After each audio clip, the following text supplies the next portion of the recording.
రవీంద్ర గారు మంత్రి గారే పాపం చూసుకున్నట్టున్నాడు. ఆ వీడియో ప్లే చేశారు తెలుగుదేశం పార్టీ వాళ్ళు. ఆ వీడియోలో ఆ డేట్ ఏముందో చూసుకున్నట్టున్నారు. జడ్జి గారి ముందు 10 తారీఖు ఫిబ్రవరి రోజున అటెండ్ అయితే 11వ తారీఖు వీడియోని ప్లే చేశారు వాళ్ళు. ఇక్కడ వంశీ గారిని అరెస్ట్ చేసిన తర్వాత విశాఖపట్నంలో వెళ్ళేసి ఆ అబ్బాయిని అరెస్ట్ చేశారు పోలీసులు. లాక్కొని వస్తున్నారు, చొక్కా పట్టుకొని లాక్కొని వస్తున్నారు. అంటే ఇంత దుర్మార్గాలు చేస్తున్నటువంటి పోలీసు వారిని వదిలేద్దామా? మేమేమి లోకేష్ గారి లాగా పోలీసులు అంతు తేల్చండి అని, లేదా చంద్రబాబు నాయుడు గారి మీద లాగా పోలీసుల మీదకి ఉసిగొల్పడం మేము చేయలేదే, పోలీసులు కళ్ళు పోగొట్టడం మేము చేయలేదే. ఎవరైతే అక్రమాలు చేస్తున్నారో, ఎవరైతే అన్యాయాలు చేస్తున్నారో, ఎవరైతే అక్రమంగా అరెస్టుల పేరుతోటి మా గళాన్ని తొక్కేటటువంటి ప్రయత్నం చేస్తున్నారు. ఏబి వెంకటేశ్వరరావు అనేటటువంటి వ్యక్తి మీద అనేక అవినీతి ఆరోపణలు ఉన్నాయి. ఆ వ్యక్తి మొన్న మాజీ ముఖ్యమంత్రి జగన్మోహన్ రెడ్డి గారి మీద ఎలాంటి మాటలు మాట్లాడాడు? ఈ విధంగా రిటైర్డ్ అయినటువంటి ఐఏఎస్ ఆఫీసర్స్ ఎట్లాంటి మాటలు మాట్లాడుతున్నారు? ఇదే విధంగా సుప్రీంకోర్టు జడ్జిగా పనిచేసినటువంటి, చీఫ్ జడ్జిగా పనిచేసినటువంటి వ్యక్తులు ఇక్కడ ఉన్నటువంటి విద్యా వ్యవస్థ, దానిలో ఉన్న ఇంగ్లీష్ మీడియం మీద ఏ రకమైనటువంటి వ్యాఖ్యలు చేస్తున్నారు? అంటే ఇది ఒక పక్కా ప్రణాళికతోటి చంద్రబాబు నాయుడు గారికి అంది వచ్చేలాగా, వారికి ఉపయోగపడేలాగా, వారి కోసం మాత్రమే పనిచేస్తున్నటువంటి వ్యక్తులను వదిలేద్దామా? ఈ రాజ్యాంగాన్ని కాపాడాల్సినటువంటి బాధ్యత పోలీసు వారికి లేదా? ఇక్కడ లాండ్ ఆర్డర్ ను పరిరక్షించాల్సినటువంటి బాధ్యత హోంమంత్రికి లేదా? కర్మ సిద్ధాంతం మాట్లాడుతుంది. కాదు, ఇది వినండి. కర్మ సిద్ధాంతం మాట్లాడుతుంది ఎవరు? హోంమంత్రి గారు. అంటే ఎవరు చేసుకున్న కర్మ వారు అనుభవిస్తారు అంటున్నారు.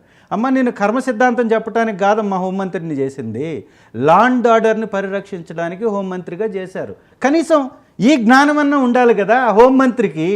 మరి ఇలా ఒక హోంమంత్రి మాట్లాడతారు, ఒక ఐఏఎస్ ఆఫీసర్ మాట్లాడతారు, ఒక ఐపీఎస్ ఆఫీసర్ మాట్లాడతారు, ఒక పార్టీని తొక్కే ప్రయత్నం చేస్తారు, రాష్ట్రంలో ఉన్నటువంటి వ్యవస్థలన్నింటినీ సర్వనాశనం చేస్తూ భారత రాజ్యాంగానికి బదులు ఈ రెడ్ బుక్ రాజ్యాంగాన్ని అమలుపరుస్తూ ఇక్కడ ఉన్నటువంటి పరిస్థితులు శాంతి భద్రతలకు విఘాతం కలిగేలాగా, సమాజాన్ని రాజకీయంగా కలుషితం చేసేలాగా, ప్రతి ఊరిలో వర్గ విభేదాలని రెచ్చగొట్టే విధంగా, ప్రతి ఊరిలో గొడవలు సృష్టించే విధంగా ఒక వర్గాన్ని తొక్కిపట్టి కొడుతూ పోతుంటే పిల్లైనా అడ్డం తిరుగుతుంది కదా. అంటే 2019 నుంచి 24లో వరకు కూడా ఉన్న లా అండ్ ఆర్డర్ ఇప్పుడు గాడి తప్పింది, అంతేనా? 8 నెలల్లోని ఖచ్చితంగా గాడి తప్పటం కాదు, మొద్దు నిద్రపోతుంది అంటున్నాం. Okay, right. ఇవాళ రాష్ట్రంలో వినండి సార్, మాకు అవకాశం ఇవ్వండి, గొంతు నొక్కగాకండి. చెప్పారు కదా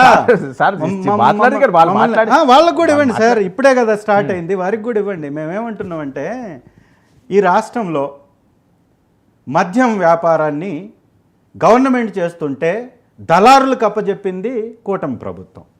దానిలో మళ్ళీ ఒక్కొక్క మద్యం షాప్కి 50,000 లంచం. ఎవరికి? అక్కడున్న ఇన్ఛార్జ్కి, అక్కడ ఉన్నటువంటి ఎమ్మెల్యేకి. వాడికి అక్కడ ఉన్నటువంటి వ్యక్తులకి ఇవ్వాలంటే భారం కదా ఆ షాప్ నడుపుకునే యజమానికి. దానికోసం ఏం చేశారు? 15% అడ్డగోలుగా మళ్ళీ రేట్లు పెంచారు. అంటే మద్యానికి రేట్లు పెంచడానికి మీకు అవకాశం ఉంది, కానీ ధరల్ని స్థిరీకరించడానికి మీకు అవకాశం లేదు. ఇవాళ చంద్రబాబు నాయుడు గారు మన రాష్ట్ర ఆర్థిక పరిస్థితి లోట్లో ఉందంటాడు, 10 బుల్లెట్ ప్రూఫ్ వెహికల్స్ కొంటాడు. ఏమైపోయింది? శాంతి భద్రతలకు నిజంగా విఘాతం కలగకపోతే 10 బుల్లెట్ ప్రూఫ్ వెహికల్స్ ఎందుకు కొన్నాడు? అంటే మీ చాస్టల్లో కనపడుతుంది కదా ఈ రాష్ట్రంలో ఏ విధంగా శాంతి భద్రతలకు విఘాతం కలుగుతుందో కనపడుతుంది కదా. ఈ రాష్ట్రాన్ని ఏ విధంగా సర్వనాశనం చేస్తున్నారో కనపడుతుంది కదా. పక్క రాష్ట్రం 14% జిఎస్డిపి గ్రోత్ సాధిస్తే, జిఎస్టీ గ్రోత్ సాధిస్తే మనం -6లో ఉన్నాం కదా. ఏ పెద్ద రాష్ట్రం కూడా మైనస్లో లేదు, మనం ఏపీ రాష్ట్రం మాత్రమే మైనస్లో ఉంది. ఒక్క పెట్టుబడి రాలా, దావోసెల్లుతో తుస్సు అన్నది. ఏం జరిగిందని, ఏ రకంగా మంచి జరిగిందని? మీరు ఈ 9 నెలల కాలంలో ఏమి జరగలేదు అంటే ఏం జరిగిందో చెప్పండి. డిఎస్సి మీరు ఇచ్చినటువంటి మొట్టమొదటి సంతకం పెట్టిన డిఎస్సిని ఈరోజు వరకు అమలుపరచలేదు. రైతులకి పెట్టుబడి సహాయం చేయలేదు. ఆడబిడ్డలకి రక్షణ కరువైంది. ఈ తెలుగుదేశం నాయకులు ఒకటి పక్కలోకి రమ్మంటాడు, ఒకడేమో అడ్డం పెట్టుకొని వారికి ఉన్నటువంటి పరిస్థితులను అడ్డం పెట్టుకొని ఈ జనసేన నాయకులు కోట్ల రూపాయల ఆడబిడ్డల దగ్గర కొట్టేస్తాడు. ఇంకొకటి తెలుగుదేశం నాయకుడేమో